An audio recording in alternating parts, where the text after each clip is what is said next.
sponsors at? I need a bag for this shit, nigga. Hey, Rick, bro, just be hard, nigga. What up, man? It's your boy Compton Rick Rock. We're here on Positive Vibe Podcast. Today I got a special guest, a Compton legend, lowrider legend, Pop ROC. Yes, sir. Introduce yourself, brother. Man, one of the best in the West, man. This is what I do. I pass the test. You understand me? I'm hanging out with Positive Vibes today. We finna get it cracking. You know what I'm saying? Let y'all know a little something about what we've been going through. You know what I'm saying? For the last 25 years, this is what it is. You know what I'm saying? Go hard or go home, man. Go hard or go home. Yes, sir. Okay, we gonna start it off by saying rest in peace to one of our fallen brothers, Gordo. Ooh. The lowrider community. We gonna say out. rest in peace to Indio and Yes, all sir. the fallen lowriders in the community that has passed away. We're gonna give a special shout out to them. Real Man. talk, Rest real in talk, peace. real talk. So I want to start. I mean, how's your family doing these days, man? Man, we doing pretty good. Can't do no complaining. You know what I'm saying? I really can't do no. I'm thankful. You know what I'm saying? I'm blessed and highly favored. You know what I'm saying? Give props to the Almighty. You know what I'm saying? Okay. How's the kids, man? They doing pretty good. You know what I mean? Everybody's doing good. You know what I mean? Everybody working and putting in their hours. You know what I mean? That's what's up, man. Now, I got a question. Talk to me. I seen you with your son out there. Y'all was playing football in the street the other day, right? Okay. Now, this is what I want to know. When we was coming up as kids, and we used to see lowriders coming down the street, we was fascinated by it. Right. We would say, "Contact, that's my car, that's my car." Right. So forth. How do your son take on the lowrider? You know, how do he had the same feeling that we had when we was coming up as kids with the lowrider? Well, Rock, I can tell you this. It's not the same. No, it's not the same. Okay. It's not the same. They are following a new lead. You know, what we was doing was we was following the generation that we was taught up under. Now they following the generation that they taught up under. They with the rapping and the girls, it's totally different. It's totally different. It's totally different. It's totally different. Okay, so now I got another question, man. I remember had to been almost 20-something years ago. I mentioned it on my last podcast. Right. I might have got something wrong. You know, it was a long time ago. I said you didn't have your back. Right. You had the back on your Chevy, but not your front. Right. Okay. Now, you remember we was riding down Long Beach Boulevard. Right. And we was in the 66. Explain to the people what happened that night. Man, this really, I really got to be careful what I say right here because this is incriminating evidence right here. You know what I'm saying? I usually don't tell people how we got worked, but, you know what I'm saying, we did get worked that night. You know what I'm saying? We pulled up on it. It was the Long Shaw. That's what we called it. It was the Long Shaw. We hit the Long Shaw. That's when Crenshaw got shut down. We hit the Long Shaw, which was off Long Beach Boulevard in Compton, all up and down from Alondra all the way down to the Compton swap meet. That's what it was. We call that the Long Shaw. So that's when Crenshaw was shut down for a while. Anyway, make a long story short, we ran into a few cats that are a few friends of mine that I know of. One which is G from the Majestics, you know what I'm saying, known as Baby Gangster for the Majestics. And we ran into JR. Now, JR had the hardtop Deuce, but at this time he had a Cadillac. He was from the Majestics, you know what I'm saying? So we pulled up, man, and I thought we was ready. You know what I mean? And it got a little tough out there for us. You understand what I'm saying? It got tough. It got tough. I can say that. You know what I'm saying? We got handed that day. Well, more than what we was looking for. Put it like that. We definitely right. But you know what? That might have been what we needed. Well, what you needed at the time, because I wasn't low rider. I was a passenger. Right. But that's what the game is missing nowadays. It's a lot of pulling up, parking, like Gangsta said in one of his interviews. But back then, we needed to get broke out because I haven't seen nobody serve you since then. You know what I'm saying? I've been seeing you put a lot of work in on the low rider scene. You know what I'm saying? So how did you get that 66 Chevy? Because I don't remember. I just remember coming home and seeing it in the yard one day. How did you get that thing? Right. Well, hey, we had a few older guys in the neighborhood, you know what I'm saying, that I knew very well. He actually pulled it up in the driveway, and I didn't realize what it was until he got in. I said, hold on, that looked like a Chevy. It was actually at my mama's house parked in the back. They was using her storage. Okay. So when I came home, I was like, hold up, man, what car is this? You know what I mean? So once I seen what it was, I kind of started hitting at my partner at the time, like, hey, man, I need to get that. He didn't really want to sell it to me because he felt like, that was his pride and joy. So we worked out a little deal, back then, I was, running the streets real heavy, and we worked out something. And I ended up acquiring the car, I ended up acquiring a car through a few transaction deals. So that's how I ended up with it. Now, what made you at that time? You knew that was a Chevy. Right. Why didn't you go get a Cutlass or a Cadillac or Regal? What made the Chevy the car that you wanted for your first lowrider? What made you want that particular car? Was it because you got it for a deal, or at that time you knew that the Chevy was the shit? Nah, actually, I did get it for a deal. I did want a Chevy. You know what I mean? Man, matter of fact, man, all since we was kids, I felt like having a Chevy was more powerful. I just felt empowered driving a Chevy. Everybody talked about Chevys. That was the thing to talk about. If you got a Chevy, then you doing something. That's basically what it is. A Chevy will separate you from the rest of the people that's low riding. I mean, they understand it takes, a lot of finances to put them cars together. And that's basically what defines you. A Chevy. I mean, that's how I ended up with one. What inspired you to want to be a part of the low riding community? Who were some of the pioneers of the game that inspired you to say, you know what, I want to be just like that guy right there? Who was them guys? My uncle was number one for sure. You know what I mean? Without him introducing me to the game, I wouldn't be where I'm at today. My uncle POP ROC, shout out, rest in peace, Big Cordy. You know what I'm saying? He was my main inspiration.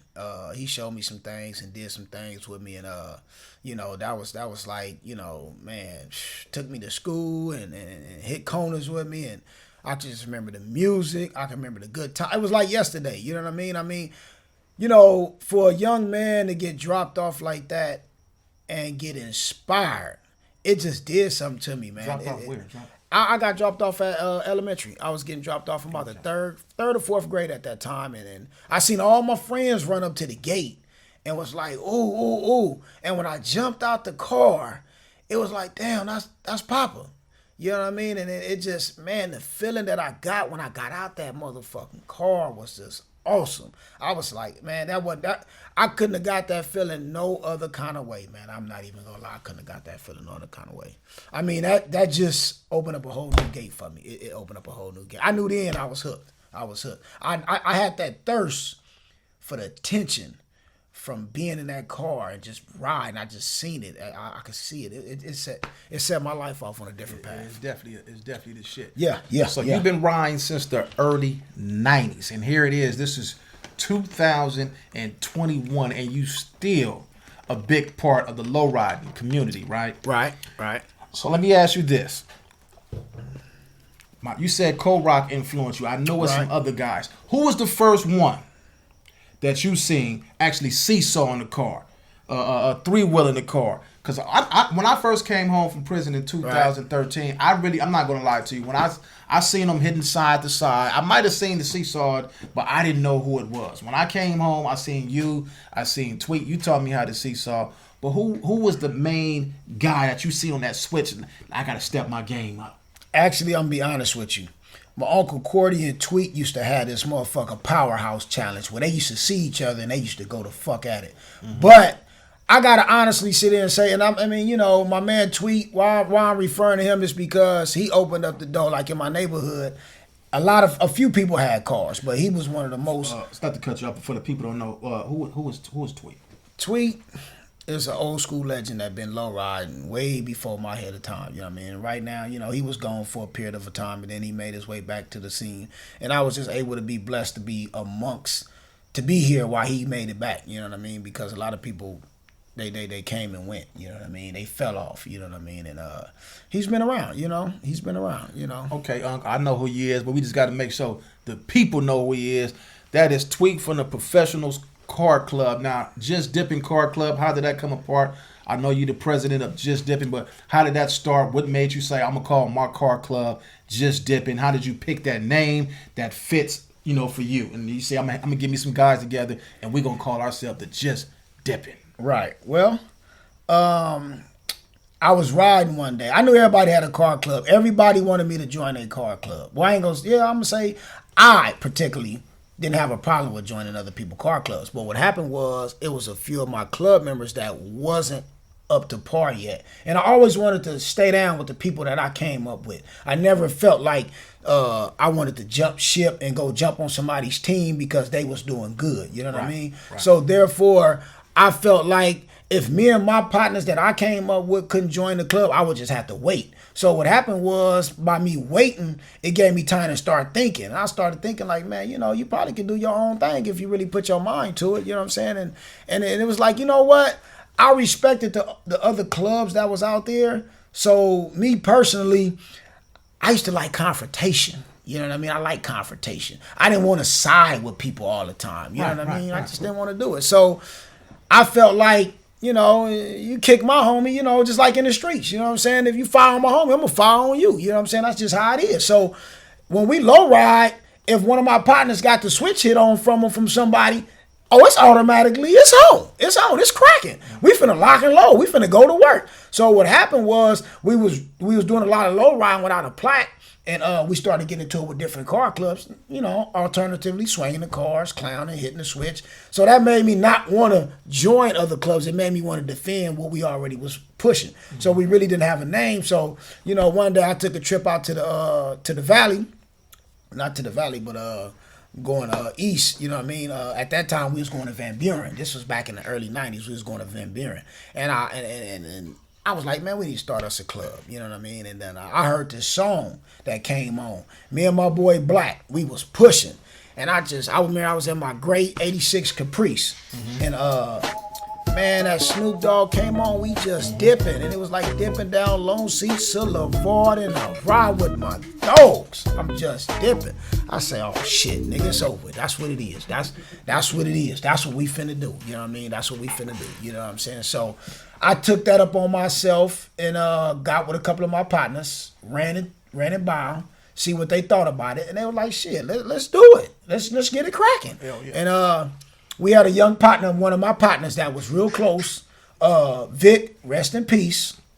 What we did was, right before his funeral, he got it. You know, we live in the city. You know what I'm saying? He got into it, and somebody done some shooting, and he got shot, and vice versa. You know what I'm saying? And that pushed the line. Once we did that pushed the line. I was like, hey, we gonna show up to Vic's funeral. This was what we go do, because he was a original founding member.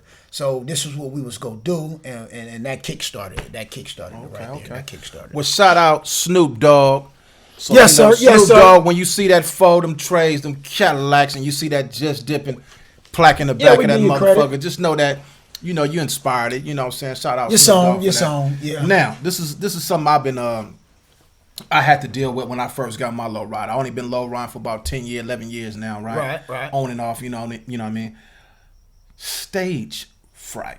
Ooh. You know, when you get out there and you get in front of the crowd and your hands get, you know, real sweaty and you hit that switch and you slip off, you're trying to please the crowd. Right. How do you deal with that? Because I had a hard time dealing with that, man. I down there fucked my car up doing that, trying to please the crowd. Well, you know what I'm saying, Rock? I always tell everybody, you know what I mean? It's easy to talk that shit, you know what I mean? But it's one thing to back it up, you know what I mean? And I know for a fact that I used to go through that at a young age, you know what I'm saying? Pulling up, you know what I'm saying? You get them sweaty palms, you like, man, you know what I mean? It's called stage fright. A lot of cats can't really handle that, you know what I mean? Like, yeah. I took advantage of a lot of people because I knew they were stage fright, you know what I mean? One thing about being on the big show, you know what I mean? You got to know how to get out there. And what is the big show? What is the big show? That's the first of the year, man. That's the first of the year. And where's the stage at, man? Oh, man, Crenshaw Boulevard, man. Prime time. You know what I'm saying? Yeah. If you go to Crenshaw on first of the year and you don't hit your switch, you're not a lowrider, period. You know what I mean? You got to... That's the big show. That's every lowrider's dream, is to pull up on the first and just get cracking. You know what I mean? You just come out there and get cracking. That's what you got to do. I remember, man. Matter of fact, this was only a few months ago. Talk to me. I had my 64 Impala. Yeah, the rag. This was my first time riding on Crenshaw. Right. On the big, on the big show. On the big show, right? The big show. I'm riding down that motherfucker, man. I see that crowd. I gassed that motherfucker. Boom! I hit that motherfucking switch. Gave it up. But the only motherfucking thing, it wasn't nobody to film that shit. But I know what that motherfucking that big show feel like, man. Right. Well, they saw you. I know they saw you. Right. It's a lot of cameras that run around. It just might not be advertised, but you. So all y'all out there that got that footage of me, send that footage, man. Man, send that shit. Don't hold that footage. Send that shit, man. So the 62 Chevy, the famous 62 Chevy Black Diamond. That's it right there. Okay, okay. Black Diamond. Tell us the process of building Black Diamond. That's a beautiful ass Chevy. Is one of my favorite 62 Impalas that's out there. I love it how you came with the diamond cut. I just love the car. The car is immaculate, beautiful car, man. Tell us the breakdown on that Black Diamond. Okay, well, the story of the Black Diamond was, I started riding Harleys for a while. Everybody thought I was washed up, but I had a 62 that I was supposed to build for one of my cousins that went to the NFL, and he just decided that he didn't want to do it no more. He lost interest because of work. Not because of the car, because of work. And who was this? Darnell Bean, you know what I'm saying? Known as Fats, you know what I mean? So he played for the Raiders for a few years, then he transferred to the Texans, free safety, strong safety, you know what I mean? Give a shout out to Fats, you know what I mean, for looking out, because if it wasn't for him, I probably wouldn't have ended up with the car, because I really wanted a rag. I was going to do a rag. I would have bought me a rag. But what happened was I decided, we was going to start the project. He got so caught up, he just told me, you know what, man, I ain't got time to do it. You know what I mean? I just ain't dealing with it. So I went ahead and took the inspiration in the car and just took it to a whole nother level. I had a couple club members that was riding my ass. Frog Dog, shout out to Frog Dog. You still, you know what I'm saying? You still get on my nerves, but I got to give him a shout out. We went to the meeting and they talked so crazy to me. I'm like, damn, they like, man, you just a bad president, you this, you that, you ain't been right. And I'm like, hold up. You know what I mean? It ain't that I ain't been riding, it's that it takes time to build a decent car to put out there. So I came up with a few ideas from riding motorcycles. You know what I mean? We was diamond cutting a lot of shit on the Harleys. And I told myself that since everybody was diamond cutting out the Harleys, that I was not going to diamond cut my Harley, but I was going to take this diamond cut game to the lowrider scene, which they never saw. So is it safe to say you are the first one who came with the diamond cut on the lowriders? To my knowledge, yes. To my knowledge. I haven't seen nobody do it. You know what I mean? So to my knowledge, I feel that I brought something to the game that was a different twist. I haven't seen nobody do it before me. I'm not saying it wasn't done. I haven't seen it. That was my first time seeing it. I never saw it neither. Yeah, so. And basically when I did show the car, a lot of people, basically I'm gonna say, I probably was one of the first ones to introduce that to the low riding scene. Yes, I'm gonna say that. And if and I mean, anybody out there can challenge me, you know what I mean, they welcome to that. They welcome to that. Let's do some research on it. Yeah. So check this out. What is diamond cut? Diamond cut is a process that they got these special bits. It's up in Vegas, you know what I mean? They call diamond heads that they utilize on aluminum material to give you that fine twist. If you ever look at jewelry, they got a jewelry that's called diamond cut. When you move the bracelet, it look like little diamonds. It just sparkles. You know what I'm saying? Okay. So they took that twist and utilized it, I guess, and using it on aluminum and car parts. It really is a authentic finish. You know what I mean? It's really an authentic finish. It looks good. It looks good.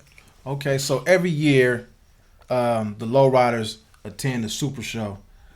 What made you decide I'm fit to put my car? What made you even feel like your car was worthy enough to be in the Super Show? What was the process of you going through that? What made you say I'm fit to put my shit in the Super Show and I'm going to fucking win first place? Explain that. Okay, this the thing. I didn't really go in intentions on building no car to go to the show. I built a street car that I felt I wanted to be able to take to the show. Mm-hmm. So what happened was there was a buddy of mine named Raymond. He built a two-door Brougham. You know what I mean? It was clean as the Board of Health. So back in the days, we used to always think that the shows was biased. You know what I'm saying? Because we felt like we wasn't winning. We wasn't getting no accolades. That it was just a lot of issues at the shows. Mm-hmm. But as I built my car, first I seen Raymond. When I seen Raymond win, I knew then something ain't right. These shows ain't that biased. You know what I'm saying? Excuse me.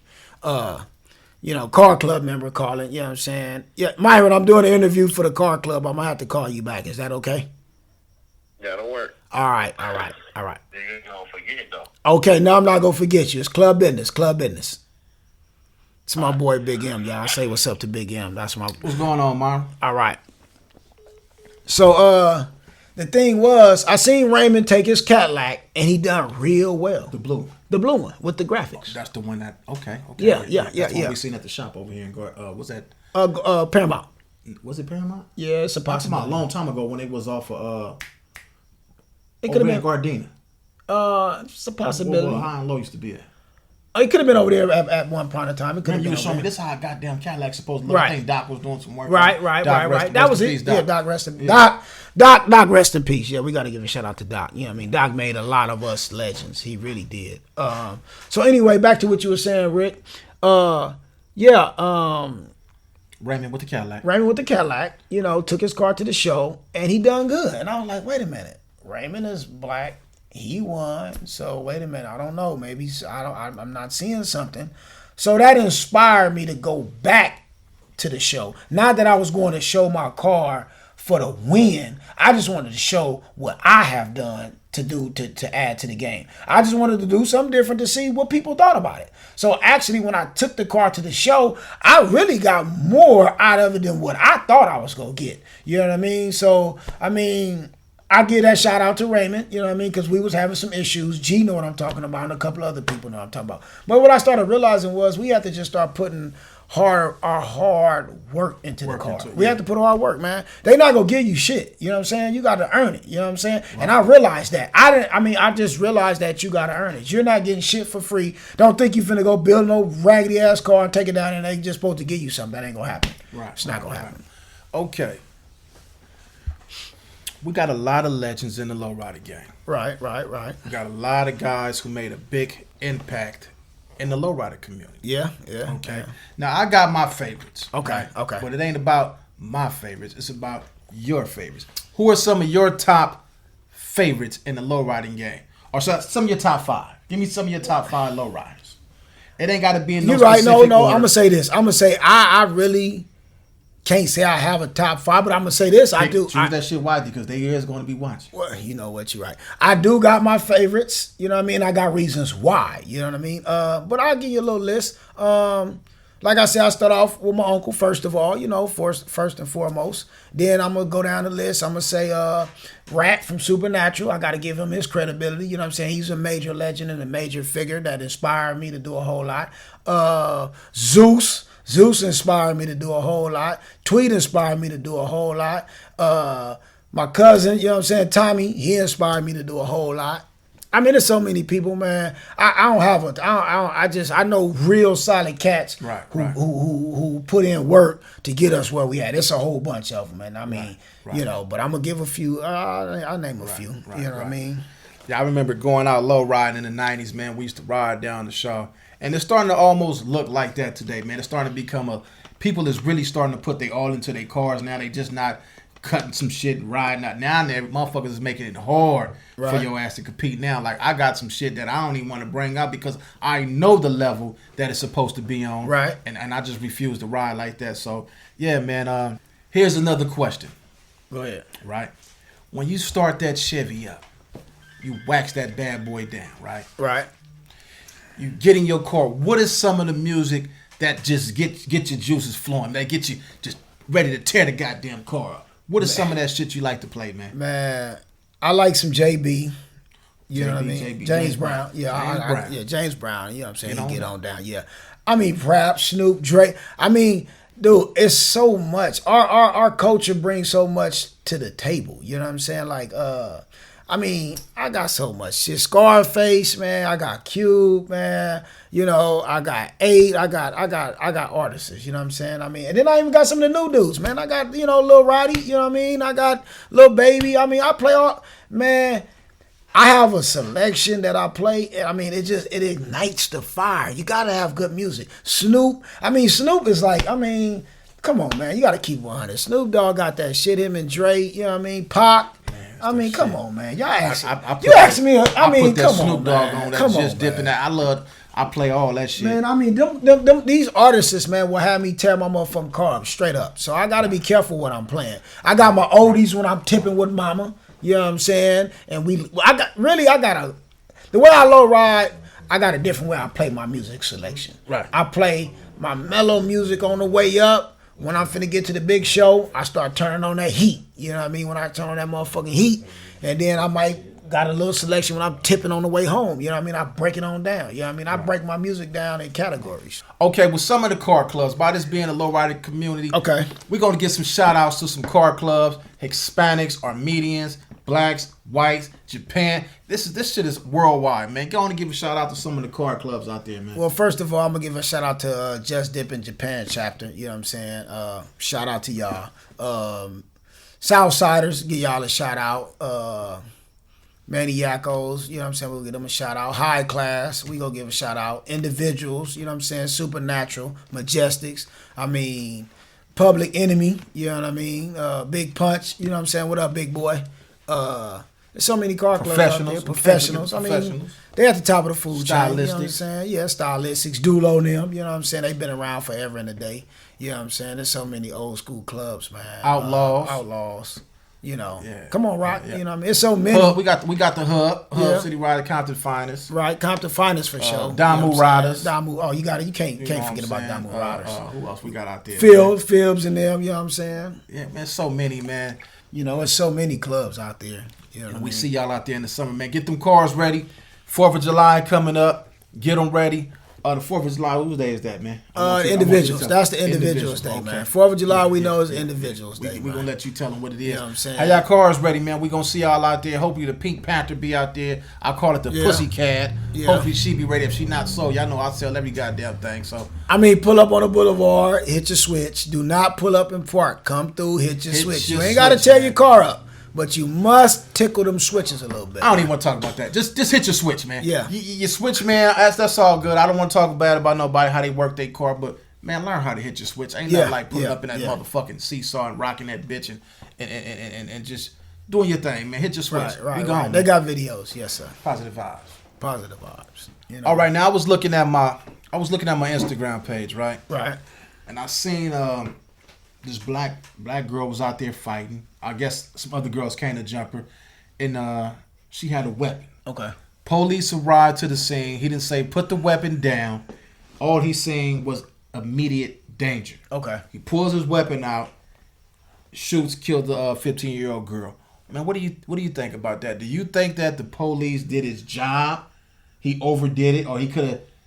Was it a different way, or did you think that, say if that was your child on the other end of that night, would you want the police to do his job, or do you think that was just too much? What do you think?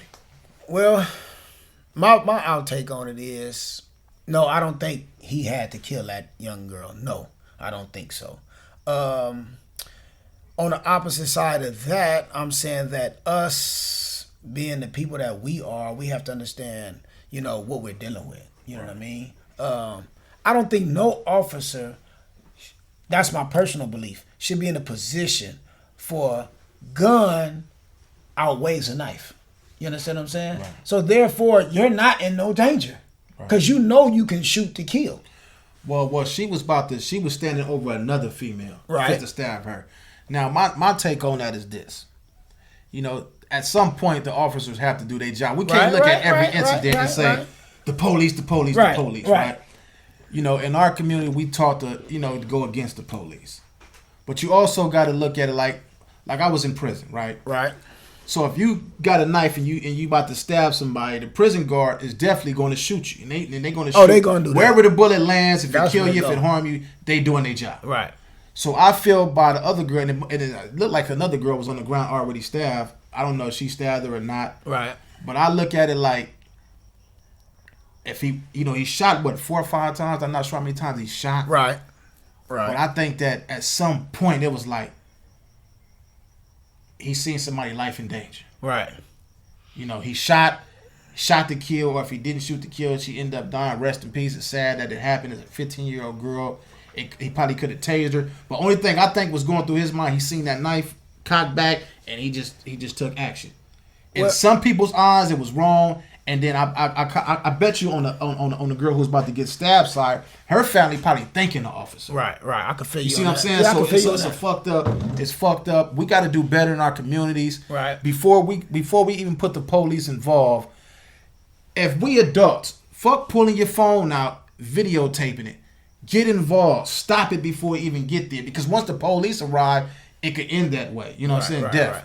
Well, we got to start in our community, man. We got to start taking control of some of our communities. First and foremost, first and foremost, in my eyes, I felt he didn't have to shoot to kill. I don't care how you look at it. That's just my personal opinion. Right. He could have shot her anywhere, and he didn't even have to shoot her that many times. A bullet, I've been shot before. Right. Bullets hurt. They will break you down. Right. You know what I mean? He could have wounded her. But you can still, whatever that bullet He's a professional. Yeah. I'm a professional rider. I know how to hit the switch. He's a professional policeman. He know how to use his gun. You know, we getting too many instances where they acting like they're not trained how to use their equipment. You know what I mean? One lady pull out her taser that she assumed to pull out her taser, and it's her gun, and shoots the man. Right. Then you got him. He pulls out his gun, and it's a knife.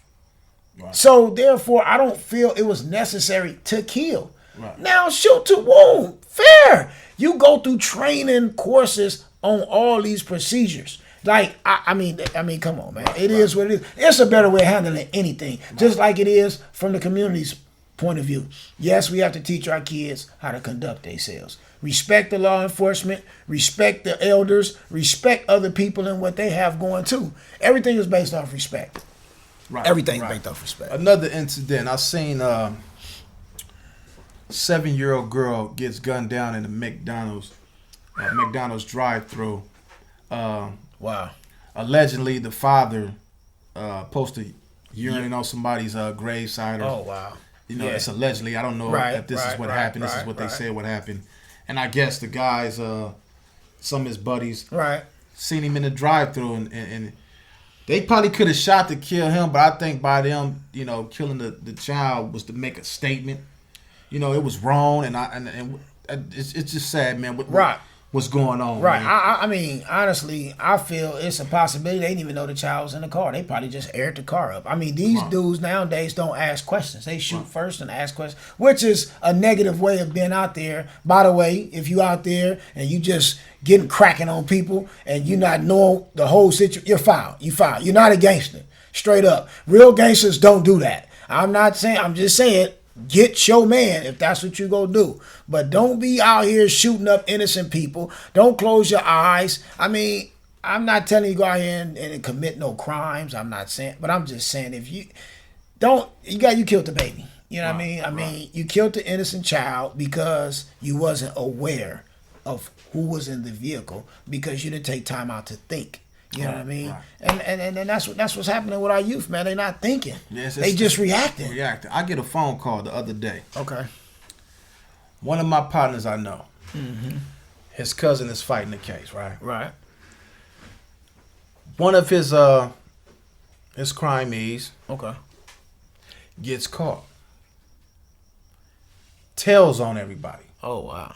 Right? Right. And this is the thing that's going on.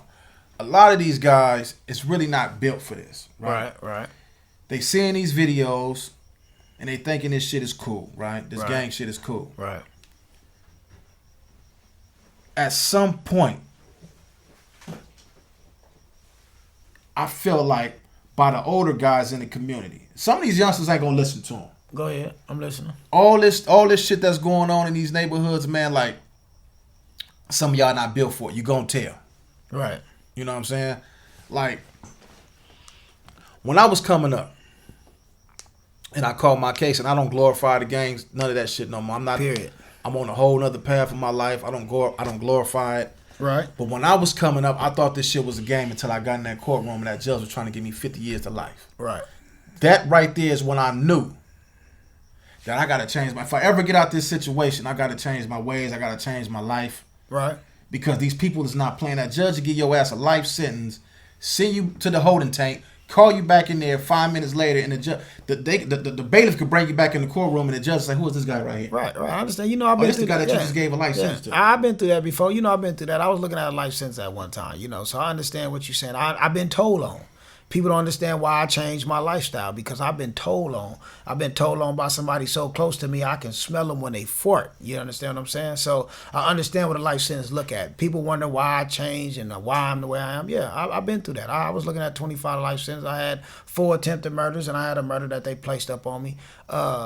Did that change me? Yes, it did. Do I think I need to sit in the cage for the rest of my life? No, I don't. So do I preach positive vibes? Yes, I do. Am I here on positive vibes now? Yes, I am. That's why I'm here. You know what I mean? Right. This is what it's about. You know, we got to show the community like, hey, you know, I mean, people think, no, people don't get soft. They change. It's not getting soft. You change. Right. You change for the better. Anybody that want to change, they going to have to change for the better. It's not getting soft. Just because you bigger than me don't mean you punking me. I mean, I might have a gun on me.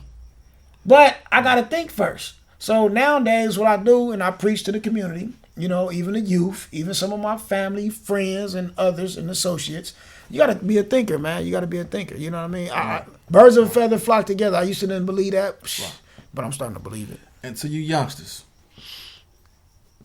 that got the older influence, recognize this. Some of these guys have kids of their own. They're not going to tell their kid to go out there and shoot somebody. They're not going to put a gun in their kid's hand, but they'll tell you to go out here, do this, do that, do this. The next time one of these older cats put the pressure on you and tell you to do something, you tell them, don't you got kids? Why don't you go get that gun to your son and you tell him to go over there and do this. They're not going to do it. Use your head. You got to be wise, man. You got to wake up and understand that the route that you're going is straight destruction. Penitentiary, the graveyard is the highest reward that you're going to get from the streets, and the penitentiary is the second. But I'm going to add to that, and I'll be honest with you, because it's a whole nother subject, which it can get good. I have a 16-year-old son. And, you know, it's different, Rock. It's different. You know, they are totally different breed of animals. And I'm saying animals because they not really thinking. They being glorified by the rappers that's up now today. Like our rappers, you know, we was about cars, the girls, having fun. Yeah, you getting a little violence here and there, a little few fist fights or whatever. You might even get into a shootout, but it wasn't as bad. Now they don't even feel this need to even fight. At all. Straight to you the understand pistol. what I'm saying? I witnessed the other day, man. I mean, you know, these kids is going to the shooting range. You know what I mean? I don't know if you familiar with it, but I've been seeing them. They in the shooting range practicing. Wow. Yeah. Yeah, I witnessed this live. They is in there practicing. I'm like, what are they? Why are they practicing in the shooting range? And you know what's sad? Our police don't understand that we are starting to train our kids out of fear. You know what I mean? Of the police. Right. So, I mean, we have to start making a stand for what we believe in, and you just can't keep. Honestly, if you, I'm a father. I have a 16-year-old son. If it was a choice, I'm not even gonna lie, man. It's a sad decision to say, but I'd rather my son come home than come home in the bag. Right. So if he feel he needs to protect himself, you know, I mean, I gotta kind of stand for that. You know what I mean? Because if you're not gonna give my son a chance, and if he feel his life is in danger, I mean, you know, that's sad. That's sad to put our kids in that type of position. Right. That they feel they need to protect themselves against the people that's supposed to protect them. You understand what I'm saying? That's like a parent not protecting his child. Right. So if my son came up to me and said, Dad, I need you to teach me how to use a weapon, I feel obligated. I might need to show him. Just for the simple fact, if the police, and I'm not saying they need to go out here and get into it with the police, but if a police cannot conduct itself in a mannerable fashion without killing a kid, then maybe we need to teach our kids how to protect themselves from the police. Right. Now, fair exchange ain't a robbery. Ain't that what your parents always told you? Right. So if I feel like I'm in danger just like you feel like you're in danger, hey, may the best man win. I hate to say it like that. Right. But we'll deal with that after the fact. Right. Because we dealing with a whole lot of burials right now for no reason. Right. You know what I mean? I mean, you're applying pressure to us. We let you arrest us. You suffocating us. We you know what I'm saying? We putting our hands up. We might be running with our backs turned. When I grew up, I thought it was against the law to shoot a man in the back. Right. So we run from you. That give you logic. You know what I mean? They throwing. They saying, oh, he got a gun. It's a cell phone. I mean, we fighting a losing battle. Right. The guy that killed George Floyd, right, with his knee on his neck. Right. Derek Chauvin. I really feel like they sacrificed his ass. They found him guilty based on the fact that when it first happened, like all 50 states went up. Right. It was haywire. Motherfuckers burnt this motherfucker down, right? Right. So I felt that if they would have let him off, they knew it was gonna go down. So I think they sacrificed him. But don't just sacrifice him. When these motherfuckers out here doing bullshit, they need to be held accountable. You know? Right. I mean, when you speak on that sacrifice, I'm gonna be honest with you. If you go sacrifice one and then come back and hunt thousands of us, shit, man, I'd rather they not even sacrifice that man. Straight up. Right. Because, like you said, we are happy for that one, but then turn around the next week, look what happened. I mean, same day. I'm gonna tell you like you this. got. It's, I'm gonna tell you go like ahead, this, I'm man. listening. To that judge that found him guilty, he was a punk motherfucker. I was hoping you was letting him off because I had a few stores and I was ready to go hit tonight. Nigga, I seen some Gucci shit. I was ready to go tear that motherfucker up. When they said that motherfucker was guilty, I said, you punk bitch motherfucker. Knew I needed a pair of new days. Well, I've been part of the riots myself. You know what I mean? Ready. Hey, when Rodney King, when they beat the shit out of Rodney King, I was a part of them riots too. Well, no, see, that's why I say, Rock, I got to be careful on your show because you'll have me incriminating myself. Well, I was ready to get some. You know what I'm saying? But I remember the Rodney King. Allegedly, you're alleged. I remember the Rodney King riots. You know what I mean? And I remember, making sure that what was going on was going on. You know what I mean? Cookies, zoos, and wow. Yeah. You know what I mean? Moon pies for days. Yeah. I'm out of here, man. I got to go, man. It's 3:00 in the morning. It was nice having you here, brother. I appreciate you coming on Positive Vibes. Shout out Positive Papa Vibes, Z man. Films. And we're going to keep this shit rolling. Where can they find you on your social media page? PR Pop Rock, Pop_Rock. You know what I'm saying? You can look me up. Facebook, James Barnwell. You know what I mean? There's a lot going on. You know what I'm saying? The cameras is on. I'm starting to go live. You know what I mean? I've been requested. You know what I mean? I appreciate, Positive Vibes. You know what I mean? Ain't nothing like a budget. You know what I mean? Almost forgot you're cycling, man. Oh, okay. You got a race tomorrow. Yeah, I got a big race. Shout out to the cycling community. Oh, yeah, man. Health and wealth, man. We'll get that on the next one. Yeah, we get that. We talk about health. It's your boy Compton Rick Rock. Y'all can follow me on Instagram at COMPTON period RICC period ROC. That's the same as TikTok. Follow me on YouTube at Ricky Make 'Em Laugh. And don't forget to like, subscribe, and hit that notification button. We out here, man. Peace.